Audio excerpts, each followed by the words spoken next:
2024 தேர்தலுக்கு பிறகு எடப்பாடி பழனிசாமி அவர்கள் தலைமையிலான அண்ணா திராவிட முன்னேற்ற கழகம் இருக்காது. அந்த தொண்டர்கள் எல்லாம் அண்ணன் டிடிவி தினகரன் அவர்கள் பின்பு அணிவகுத்து நிற்க போகின்றார்கள். அது ஜூன் 4ஆம் தேதிக்கு பிறகு அது நடக்கத்தான் போகுது. திராவிட முன்னேற்ற கழகம் இந்தி கூட்டணியும் சொல்வது மோடி 400 வாங்குவதை தடுப்பதற்காக. மோடியை 398 வாங்கிட்டாரு, நாங்க ஜெயிச்சிட்டோம் பாத்தியா அப்படிமா. இது ஒரு குழப்பங்களா?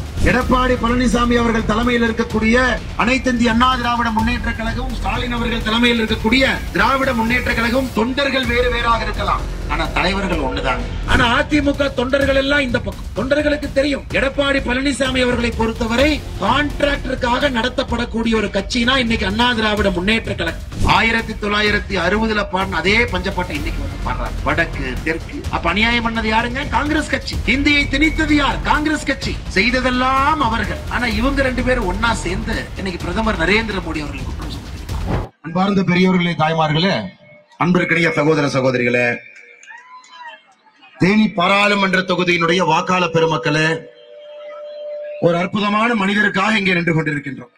இன்னைக்கு நம்முடைய தேனியை சுத்தி பாருங்க.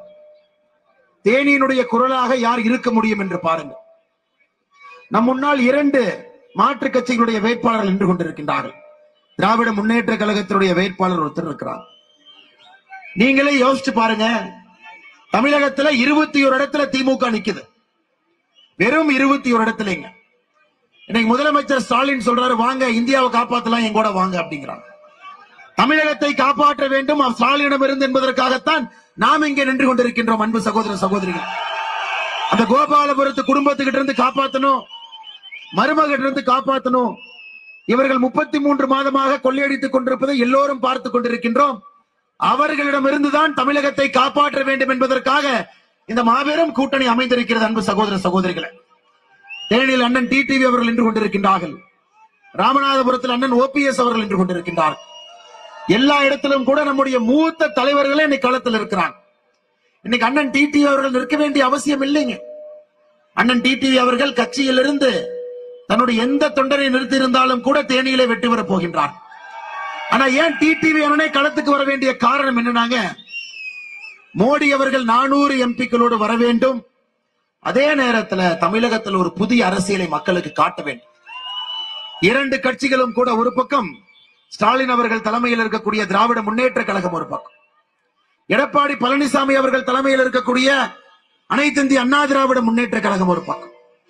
ஐயா, நான் 2 பக்கம் சொல்றேன், 2 ஒரே கட்சி தாங்க ஐயா, பேருக்கு தான் தனித்தனியா இருக்கு. எடப்பாடி பழனிசாமி அவர்கள் தலைமையில் இருக்கக்கூடிய அனைத்து இந்திய அண்ணா திராவிட முன்னேற்ற கழகம், ஸ்டாலின் அவர்கள் தலைமையில் இருக்கக்கூடிய திராவிட முன்னேற்ற கழகம் தொண்டர்கள் வேறு வேறாக இருக்கலாம். தொண்டர்கள் 2 தொண்டர்களும் பிடிப்பாக இருக்கலாம். ஆனா தலைவர்கள் ஒண்ணுதாங்க. 2024 தேர்தல் நமக்கு தெரியும். தேனியில அண்ணன் டிடிவி அவர்களை தோற்கடிக்க வேண்டும் என்பதற்காக 2 வேட்பாளர்களும் ஒன்று சேர்ந்திருக்கின்றார்கள் என்பது உங்களுக்கு தெரியும். 2 வேட்பாளர்களும் ஒன்று சேர்ந்திருக்கின்றார்கள்.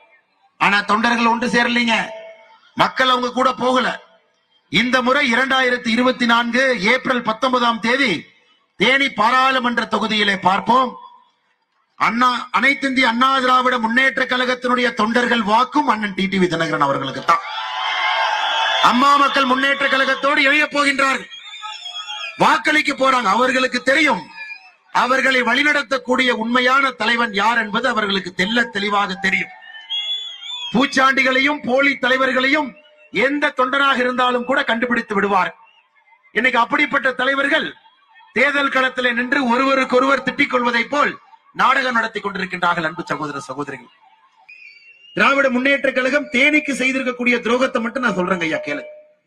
இன்னைக்கு ஸ்டாலின் ஐயா வர்றாங்க, டிடிவி அவர்களை பற்றி வாய்க்கு வந்ததெல்லாம் பேசிட்டு போறாங்க. எடப்பாடி பழனிசாமி அவர்கள் வருகின்றார்கள், அவருக்கும் வாய்க்கு வந்ததெல்லாம் பேசிட்டு போறாங்க. காரணம், இருவருக்கும் இவரை பிடிக்காது. இவர் வெற்றி பெற்று விட்டால் தமிழகத்தினுடைய அரசியல் மாறும் என்பது இருவருக்கும் தெரியும். மதுரைக்கு கீழே கன்னியாகுமரி வரை 2024 ஜூன் 4ஆம் தேதி அண்ணன் டிடிவி அவர்கள் வெற்றி பெற்ற பிறகு ஒரு உண்மையான மக்களை சார்ந்த தொண்டர்களை முன்னிலைப்படுத்தக்கூடிய அரசியல் நடக்கும் என்பது தெரியும். அதனால்தான் இருவரும் இணைந்து தோற்கடிப்பதற்காக கங்கணம் கட்டிட்டு வர்றாங்க. திமுக தேர்தல் அறிக்கையில சொல்றான், ஜல்லிக்கட்டு மாடு யாரு வளர்த்துறீங்களோ உங்களுக்கு 1000 ரூபாய் மாசம் கொடுப்பாங்களாம். தேனியிலே எப்படிப்பட்ட ஜல்லிக்கட்டு காளைகள் இருக்கிறது என்று நமக்கு தெரியும். தேனியினுடைய ஜல்லிக்கட்டு காளைக்கு ஒரு தனி ரகம். எல்லா தோட்டத்திலையும் கூட காளை வச்சிருக்கிறாங்க. திராவிட முன்னேற்ற கழகத்தினுடைய தேர்தல் அறிக்கை, ஒரு ஜல்லிக்கட்டு காளை வளர்த்துனீங்கன்னா மாசத்திற்கு 1000 ரூபாய் ஊக்கத்தொகையாக கொடுப்போம். இன்னைக்கு ஆட்சிக்கு வந்து 35 மாசம் ஆச்சு. எவ்வளவு கொடுத்திருக்கணுங்க? இல்ல 35 மாசம் ஆச்சு. மாசத்துக்கு 1000 எவ்வளவு கொடுத்திருக்கணுங்க? 35,000 ரூபாய் கொடுத்திருக்க வேண்டும். ஆனா எலெக்ஷன் அப்போ ஒரு 500 ரூபாய் தூக்கிட்டு வருவாங்க. ஏங்க 35,000 ரூபாய் கொடுக்குறீங்க, ஒரு காலைக்கு 1000 ரூபாய், 35 மாசம் ஆச்சு, 35,000 ரூபாய் ஆச்சு. எலெக்ஷன் அப்போ ஒரு 500 ரூபாயை தூக்கி கொண்டு திராவிட முன்னேற்ற கழகத்தினுடைய தலைவர்கள் வருவார்கள். அன்பு சகோதர சகோதரிகளை, அவங்க கிட்ட ஒரே ஒரு வார்த்தையை மட்டும்தான் கேட்கணும். எங்களுக்கு உங்களுடைய கஞ்சா வித்து வந்த பணம் வேண்டாம் என்று நீங்கள் சொல்லணும்.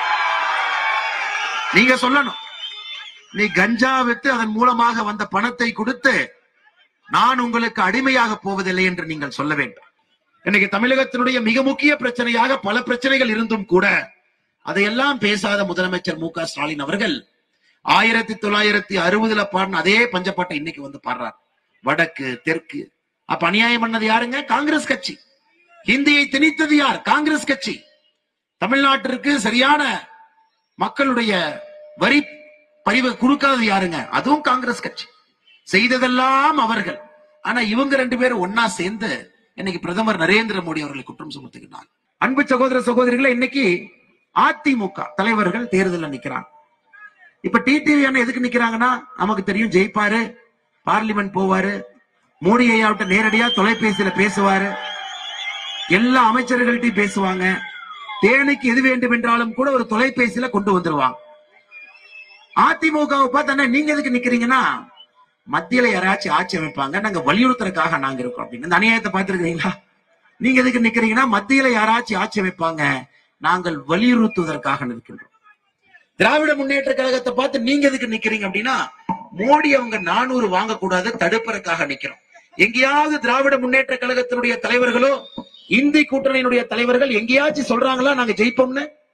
எங்கேயுமே ஜெயிக்கங்கிற வார்த்தையை சொல்ல மாட்டாங்க. திராவிட முன்னேற்ற கழகம் இந்தி கூட்டணியும் சொல்வது மோடி 400 வாங்குவதை தடுப்பதற்காக நிற்கிறோம். இது ஒரு குழப்பங்களா? மோடி ஐயா 400 வாங்க கூடாதாமா, மோடி ஐயா 398 வாங்கிட்டாரா நாங்க ஜெயிச்சிட்டோம் பாத்தியா அப்படிமா. அன்பு சகோதர சகோதரிகளே, ஒரு தேர்தலில் நிற்கக்கூடிய இந்தி கூட்டணி மோடி அவர்கள் 400 வாங்க கூடாது என்பதற்காக களத்திலே ஒரு கட்சி, இன்னொரு கட்சி யாராச்சும் ஜெயிப்பாங்க நாம் வலியுறுத்தலாம் என்பதற்காக ஒரு கட்சி. இன்னைக்கு அண்ணன் எடப்பாடி பழனிசாமி அவர்கள் நம்முடைய அண்ணன் டிடிவி அவர்களை பார்த்து 16 ஆண்டுகளுக்கு பிறகு வந்திருக்கின்றார். 16 ஆண்டுகளுக்கு பிறகு அண்ணன் டிடிவி அவர்கள் வர வேண்டிய கட்டாயம் என்ன? 16 ஆண்டுகளா உங்களோட இருக்காங்க, இந்த பகுதியில் இருக்கிறாங்க. ஆனா 16 ஆண்டுகள் கழித்து பாராளுமன்ற வேட்பாளராக வர வேண்டிய அவசியம் என்னன்னாங்க ஐயா, சில நேரத்துல ராமன் காட்டை விட்டு போய்த்தாங்க ஐயா ஆகணும், வேற வழி இல்லை, காட்டை விட்டு போய்த்தான் ஆகணும். ஆனா சில நேரத்துல அதே ராமன் திரும்ப வந்துதான் ஆகும். இன்னைக்கு ராமபெருமானை போல வனவாசத்தை எல்லாம் முடித்துவிட்டு அரசியல் களத்தில் நின்று கொண்டிருக்கின்றார். வனவாசத்தை எல்லாம் முடித்துவிட்டு அரசியல் களம். காரணம், இவர்கள் செய்யக்கூடிய அநியாயம். இவங்க 2 பேரும் ஒன்னா சேர்ந்துட்டாங்க. தமிழகத்தை யாராலும் காப்பாற்ற முடியாது. 2 பேரும் ஒன்றாக சேர்ந்திருக்கின்றார்.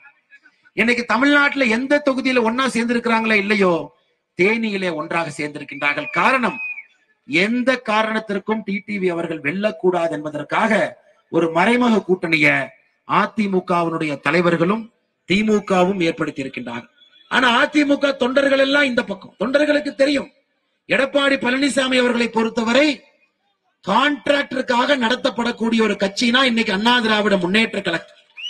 அம்மா அவர்கள், காலஞ்சென்ற அம்மா அவர்கள், மக்களுடைய அன்பை எல்லாம் பெற்ற நம்முடைய புரட்சி தலைவி அம்மா அவர்கள் ஆண்டவனோடு இருந்து இதெல்லாம் பார்த்துக்கிட்டு இருக்கிறாங்க. இன்னைக்கு எடப்பாடி பழனிசாமி அவர்கள் இந்த கட்சியை கான்ட்ராக்டருக்கு தாரை வார்த்திருக்கின்றார். அவர் போட்டிருக்கக்கூடிய வேட்பாளரை மட்டும் பாருங்க. கிளாஸ் ஏ கான்ட்ராக்டர் பையனா சீட்டு, மணல் கடத்துறீங்களா உங்க தம்பி பையனுக்கு சீட்டு, நீங்க இதுக்கு முன்னாடி எனக்கு மெடிக்கல் காலேஜ் தமிழ்நாட்டில் வரும்போது கான்ட்ராக்ட் எடுத்து கட்டினீங்களா உங்களுக்கு சீட்டு. அனைத்து இந்திய அண்ணா திராவிட முன்னேற்ற கழகத்தினுடைய இன்னைக்கு எடப்பாடி பழனிசாமி அவர்கள் யாருக்கு சீட்டு கொடுத்திருக்காங்கன்னு பாருங்க. உண்மையான அண்ணா திராவிட முன்னேற்ற கழகத்தினுடைய தொண்டர்கள் அதை ஏற்றுக்கொள்ள மாட்டார்கள். அதனால்தான் நான் தொடர்ந்து சொல்லிக் கொண்டிருக்கின்றேன், 2024 தேர்தலுக்கு பிறகு எடப்பாடி பழனிசாமி அவர்கள் தலைமையிலான அண்ணா திராவிட முன்னேற்ற கழகம் இருக்காது. அந்த தொண்டர்கள் எல்லாம் அண்ணன் டிடிவி தினகரன் அவர்கள் பின்பு அணிவகுத்து நிற்க போகின்றார்கள். அது ஜூன் 4ஆம் தேதிக்கு பிறகு அது நடக்கத்தான் போகுது. இதை நான் ஓப்பனாவே சொல்றேன். சொல்வதில் எனக்கு எந்த தயக்கமோ பயமோ கிடையாது. காரணம், தவறு செய்பவர்களை தவறு செய்கின்றார்கள் என்று சொல்ல வேண்டும். கட்சியை அடமானமாக அவர்கள் நடத்துவதற்கு யாருக்கும் உரிமை இல்லை. கான்ட்ராக்டர்களுக்காக கட்சி, பணம் சம்பாதிப்பதற்காக ஒரு கட்சி. கேட்டால் தமிழ்நாட்டினுடைய உரிமையை காப்பாற்றணும். ஐயா, 2019 இங்கே பாரதிய ஜனதா கட்சியினுடைய தொண்டர்கள் நீங்க இருக்கிறீங்க. எதற்காக இன்னைக்கு பாரதிய ஜனதா கட்சி எடப்பாடி பழனிசாமி அவர்கள் தலைமையில் இருக்கக்கூடிய அதிமுகவிலிருந்து வெளியே வந்து அண்ணன் டிடிவி அவர்களோடு இணைந்து ஒரு கூட்டணியை எல்லோரும் சேர்ந்து ஏற்படுத்தி இருக்கின்றோம். ஏன்னா 2019 திராவிட முன்னேற்ற கழகமும் அதிமுகவினுடைய தலைவர்களும் செட்டிங் போட்டாங்க தமிழ்நாட்டில். அதனால்தான் எந்த இடத்திலும் கூட வெற்றி பெறுவதற்கு இங்க வாய்ப்பே இல்லை. 2021 நமக்கு தெரியும், அண்ணன் டிடிவி தினகரன் அவர்கள் அந்த கூட்டணியில் இருந்திருந்தால் இன்னைக்கு முதலமைச்சர் ஸ்டாலினாக இருந்திருக்க மாட்டார் என்று நமக்கு தெரியும். அப்படி இருந்தும் கூட மக்கள் செல்வாக்கு டிடிவி அவர்களுக்கு இருக்கிறது என்கின்ற ஒரே காரணத்திற்காக வெளியே நிறுத்தப்பட்டார். அன்பு சகோதர சகோதரிகள், அதனால்தான் உறுதியாக திரும்ப திரும்ப நான் சொல்லுகின்றேன், 2024 ஜூன் 4ஆம் தேதிக்கு பிறகு அனைத்து இந்திய அண்ணா திராவிட முன்னேற்ற கழகம் எந்த உண்மையான தலைவர் கைக்கு வர வேண்டுமோ அந்த உண்மையான தலைவருடைய கைக்கு அது வரத்தான் போகிறது. அதுவரை கத்தலாம், கூச்சல் போடலாம், முன்னாள் அமைச்சர்கள் 10 பேர்த்த வச்சுக்கிட்டு பிரஸ் மீட் போட்டு திட்டலாம். ஆனா தொண்டர்கள் தெளிவாக இருக்கின்றார்கள். யார் இங்கே எட்டப்பன் என்பதிலே தொண்டர்கள் தெளிவாக இருக்கின்றார்கள். அன்பு சகோதர சகோதரிகளே, நாமும் தெளிவாக இருக்க வேண்டும். இதெல்லாம் நடக்க வேண்டும் என்றால் அண்ணன் டிடிவி தினகரன் அவர்கள் தேனி பாராளுமன்ற தொகுதியில ஜெயிக்க வேண்டும்.